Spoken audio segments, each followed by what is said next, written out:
Whitecastle is launching its latest foray into the frozen aisle with new Whitecastle Crave Bites. These basically take burgers and stuff them into the shape of Totino's pizza rolls. The bites will be sold in 18 and 40 ounce packages in the flavors hamburger and cheeseburger. Let's dive into the ingredients as we make Crave Bites show us what they're made of. We're going to be doing a quick overview, so we won't dive into every ingredient here, but if you want to learn more, comment below what ingredients you wished we had covered. The main ingredients are enriched wheat flour, cooked ground beef, and onions. Enriched wheat flour refers to a doubly processed type of wheat. It is not a whole grain, as the most nutritious elements like vitamins and minerals are stripped in the initial processing period.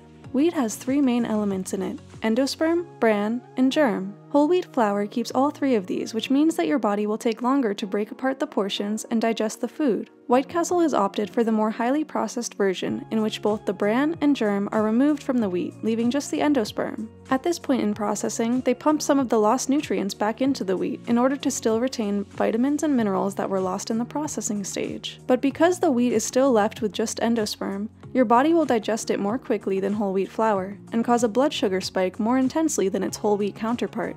So we would have rather seen whole wheat flour than enriched wheat flour on this list. The cooked ground beef sounds good to us, as well as the onions, but moving on to the less than 2% section, we start seeing texturizers and fillers, such as modified food starch, soybean oil, flavors containing canola oil and corn oil, maltodextrin, which contributes to that blood sugar spike, and gum arabic.